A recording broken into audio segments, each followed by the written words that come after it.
മലയാള cinema നടിയും ചലച്ചിത്ര പ്രവർത്തകയുമായിട്ടുള്ള സോണിയ മൽഹാറാണ് ഇപ്പോൾ നമ്മോടുള്ളത്.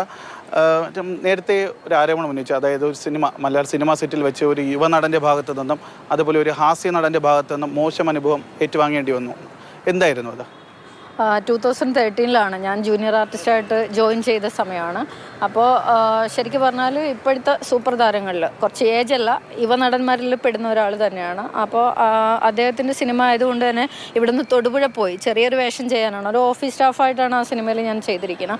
അപ്പോൾ ആ ജൂനിയർ ആർട്ടിസ്റ്റാണ്, ശമ്പളം കുറവാണെങ്കിലും സിനിമയോടുള്ള അടങ്ങാത്ത പാഷൻ. അപ്പോൾ ഹസ്ബൻഡ് ട്രെയിൻ കയറ്റി വിട്ട് നമ്മൾ വളരെ സന്തോഷമായിട്ട് പോവുകയാണ്. അവിടെ ചെന്ന് കോസ്റ്റ്യൂം തന്നു, ഞങ്ങൾ കോസ്റ്റ്യൂം ചേഞ്ച് ചെയ്തു. എന്നിട്ട് അവിടെ ഒരു ടോയ്ലറ്റ് ഉണ്ട്. അപ്പോൾ ഒരു ഫാം പോലത്തെ സ്ഥലത്താണ് ഷൂട്ട് കിടക്കുന്നത്. അപ്പോൾ ഞാൻ അങ്ങോട്ട് ടോയ്ലറ്റിൽ പോകാൻ വേണ്ടി ഒരു പഴയ ബിൽഡിങ്ങാണ്.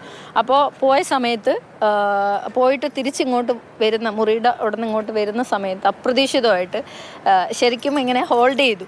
അപ്പോൾ ഞാൻ പെട്ടെന്ന് പേടിച്ചു. ഞാൻ വെച്ച് അവിടെ കുറേ കുട്ടികളെ പരിചയപ്പെട്ടിരുന്നു, പെൺകുട്ടികൾ ആരെങ്കിലും. അപ്പോൾ കരങ്ങൾ പെണ്ണിൻ്റെ അല്ല, നമ്മൾ പിടിക്കുമ്പോൾ അറിയാമല്ലോ. പെട്ടെന്ന് എട്ടി നോക്കുമ്പോൾ ഇത്രയും നല്ല ഹൈറ്റുള്ള ആളാണ്. അപ്പം ഞാൻ നോക്കുമ്പം ഈ ആക്ടറാണ്. അപ്പം എന്താണ് അങ്ങനെ, അതായത് വിത്തൗട്ട് പെർമിഷനാണ്, ഒരു ഹിൻഡുമില്ല. ഞാൻ ആദ്യമായിട്ട് ആ മനുഷ്യനെ കാണുന്നതാണ്. ആ ലൊക്കേഷനിൽ പോയി ആദ്യത്തെ ദിവസമാണ് ഞാൻ കോസ്റ്റ്യൂം ചെയ്ത് അഭിനയിക്കാൻ വേണ്ടി നിൽക്കുവാണ്. നമ്മൾ വളരെ ആങ്സൈറ്റിയിൽ നിൽക്കുകയാണ്. വളരെ ആദ്യമേ ഡയറക്ടർ പരിചയപ്പെടുത്തിയായിരുന്നു, ഇതാണ് ഇതിലെ ഹീറോ. വേറൊരു നടി ഉണ്ടായിരുന്നു, എനിക്ക് അവരെ പേര് പറഞ്ഞു കഴിഞ്ഞാൽ ചിലപ്പോൾ ഇതെല്ലാം റിവീൽ ആവുന്നതുകൊണ്ട് പറയുന്നില്ല. അപ്പോൾ ഈ ആദ്യമായിട്ടാണ് അവരെയൊക്കെ കാണുന്നത്. അങ്ങനെ സർപ്രൈസോടെ നോക്കുക, നമ്മൾ ജസ്റ്റ് എൻട്രി ആണല്ലോ. അപ്പോൾ വളരെ ആരാധനയോടെ കണ്ടിരുന്ന ഒരാളാണ് വന്നിട്ട് പെട്ടെന്ന് ഇങ്ങനെ വിത്തൗട്ട് പെർമിഷനാണ് നമ്മളെ ഹോൾഡ് ചെയ്യുന്നത്. അപ്പം ഞാൻ സത്യത്തിൽ പേടിച്ചു പോയി. പേടിച്ചെന്ന് വെച്ചാൽ നല്ല ഷിവറിങ് ആയിപ്പോയി. നമുക്ക് അങ്ങനത്തെ ഒരു അതുവരെ ഉണ്ടായിട്ടില്ല. പെട്ടെന്ന് ഒരാളിങ്ങനെ വന്നിട്ട് അപ്പോൾ ഇങ്ങനെ ഞാൻ പേടിച്ചു. അതെന്താ ഇങ്ങനെയെന്ന് ചോദിച്ചപ്പോൾ അത് ഞാൻ പെട്ടെന്ന് ബലമായിട്ട് പിടിക്കുമ്പം ഞാൻ തള്ളി മാറ്റി. ഞാൻ പറഞ്ഞു, അപ്പോൾ എനിക്ക് കരച്ചിൽ വന്നു, ഞാൻ കരഞ്ഞു. അപ്പോൾ ഞാൻ പറഞ്ഞു, വിട് എനിക്ക് സിനിമയിൽ അഭിനയിക്കേണ്ട, ഇതെന്താ നിങ്ങളിങ്ങനെ വിത്തൗട്ട് പെർമിഷൻ ഇതെന്താ ചെയ്യാൻ പോകണമെന്ന് വെച്ചപ്പം അത് പെട്ടെന്ന് അങ്ങനെ സംഭവിച്ചു പോയതാണ്. എനിക്ക് സോണിയനെ ഭയങ്കര ഇഷ്ടമാണ്.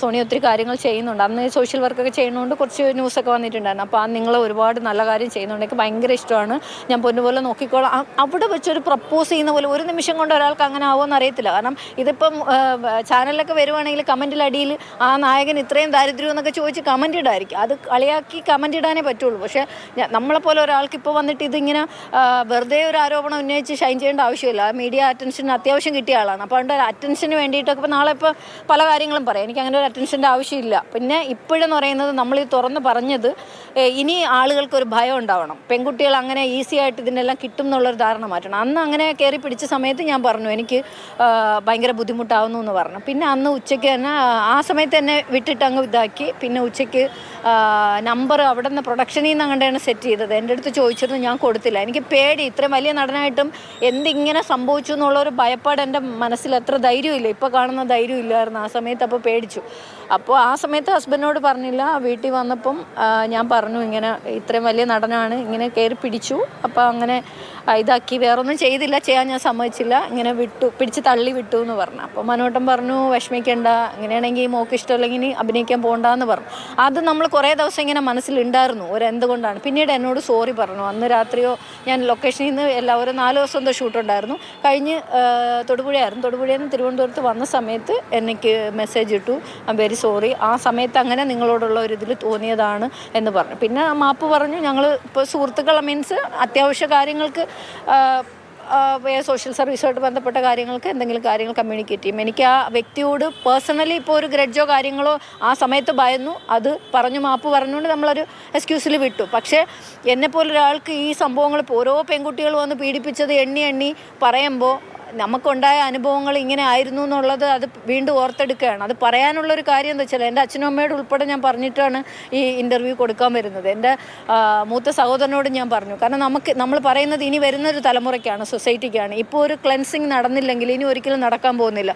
4 വർഷം മുമ്പ് കൊടുത്ത ഒരു കമ്മിറ്റി റിപ്പോർട്ട് തന്നെ ഇപ്പോഴാണ്, എന്നിട്ട് കുറേ 200 പേജ് മാറ്റി എന്ന് പറയുന്നത്. ഇതൊക്കെ തോന്നിയ പോലെ ചെയ്യാനാണെങ്കിൽ പിന്നെ ആരെയാണ് നമ്മൾ വിശ്വസിക്കുക? കോടതിയെ വിശ്വസിക്കാൻ പറ്റൂല, സർക്കാരിനെ വിശ്വസിക്കാൻ പറ്റൂല, താരസംഘടനകൾക്ക് വേണ്ടി താരങ്ങൾക്ക് വേണ്ടിയിരിക്കുന്ന സംഘടനകളെ വിശ്വസിക്കാൻ പറ്റില്ല. അതിൻ്റെ തലപ്പത്തിരിക്കുന്നവന്മാർ ഇതേപോലെയുള്ള കാണിക്കുന്നത്. നമുക്ക് ശരിക്കും ആർട്ടിസ്റ്റുകൾക്കൊക്കെ ആട് ജീവിതമല്ല, മാട് ജീവിതമാണ് ഇപ്പോൾ വന്നുകൊണ്ടിരിക്കുന്നത്, മാട് ജീവിതം. അതൊക്കെ വളരെ ദയനീയമായിട്ടാണ് എനിക്ക് തോന്നുന്നത്. ഇതൊക്കെ പെട്ടെന്നൊരു ലീഗൽ നടപടിയിലേക്ക് പോയി. ഇപ്പം പല കുട്ടികളും രേവതി സമ്പത്ത് അടക്കമുള്ള കുട്ടികൾ ഇപ്പോൾ വന്നിട്ട് അവരുടെ കാര്യങ്ങൾ തുറന്ന് പറയുന്നുണ്ട്. വിത്ത് എവിഡൻസ് ഉണ്ടെങ്കിൽ ഇത് ആക്ഷനിലേക്ക് പോകണം.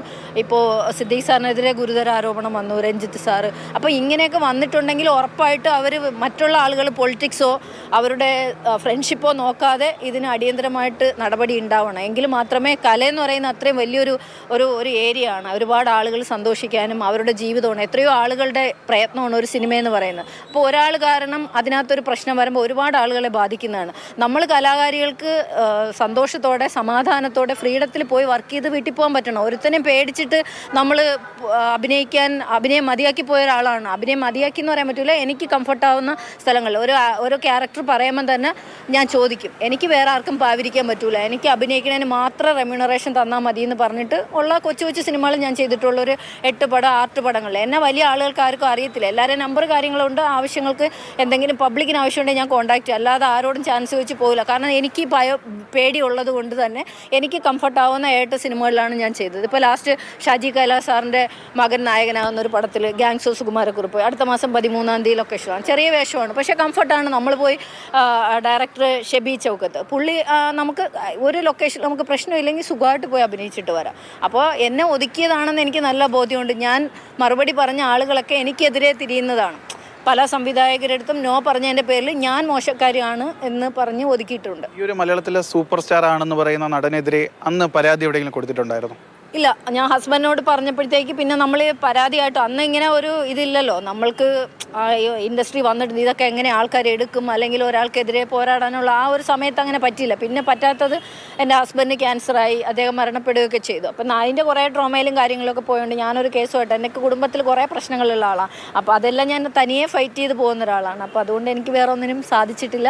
ഇപ്പം തന്നെ ഞാനൊരു കേസിലോ കാര്യങ്ങളൊക്കെ എൻ്റെ വീട്ടുകാരും പറഞ്ഞിട്ടുണ്ട്. കാരണം എൻ്റെ ഇനിയുള്ള ടൈം, എൻ്റെ ധനം ഇതിനു വേണ്ടി കളയാനില്ല. ഇപ്പോൾ ഒരുപാട് കുട്ടികൾ വരുന്നുണ്ട് വിത്ത് എവിഡൻസ്. അപ്പോൾ ഇത് 2013 നടന്ന സാധനം, പിന്നെ 2015 അങ്ങനെ ഒരുപാട് കാര്യങ്ങൾ, പിന്നെയും ഒരുപാട് വിഷയങ്ങൾ പറയാനുണ്ട്. ഇതൊന്നും ഒറ്റ ഇതിലൊന്നും പോവില്ല. അത്രയും പ്രശ്നങ്ങൾ നമ്മൾ അഭിമുഖീകരിച്ചിട്ടുണ്ട്. അപ്പോൾ അതൊന്നും ഇപ്പോൾ എനിക്ക് തുറന്ന് പറയാൻ താല്പര്യമില്ല. തുറന്ന് പറയേണ്ടടുത്ത് പറയാം, പക്ഷേ എനിക്കൊരു കേസുമായിട്ടോ ലീഗലി പോയിട്ട് എൻ്റെ ടൈമും മറ്റുള്ള പൈസയും എനിക്ക് അങ്ങനെ നടക്കാനുമില്ല. എനിക്ക് വേണ്ടിയിട്ട് ഇറങ്ങാനും ആരുമില്ല. അപ്പോൾ അതുകൊണ്ട് ഞാനത് പക്ഷേ ഇങ്ങനെ പീഡിപ്പിച്ചിട്ടുണ്ടെങ്കിൽ ആ കുട്ടികളോടൊപ്പം നിൽക്കും. ആ ഇരകൾക്കൊപ്പം നിന്നിട്ട് അതിനുവേണ്ടി ഫൈറ്റ് ചെയ്യാനോ മറ്റു കാര്യങ്ങളോ ബാക്ക് സപ്പോർട്ട് കൊടുക്കാനൊക്കെ ഉണ്ടാവും. അപ്പോൾ അത് മാത്രമാണ് എനിക്ക് പറയാനുള്ളത്.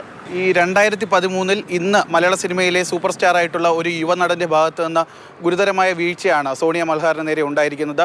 ആ ഒരു ആരോപണവുമായാണ് ഇപ്പോൾ ഈ മലയാള സിനിമാ നടിയും അതുപോലെ തന്നെ ചലച്ചിത്ര പ്രവർത്തകയും രംഗത്തെത്തിയിരിക്കുന്നത്. സുധീഷ് തിരുവല്ലയോടൊപ്പം ജിബിൻ JB, മാതൃഭൂമി ന്യൂസ്, തിരുവനന്തപുരം.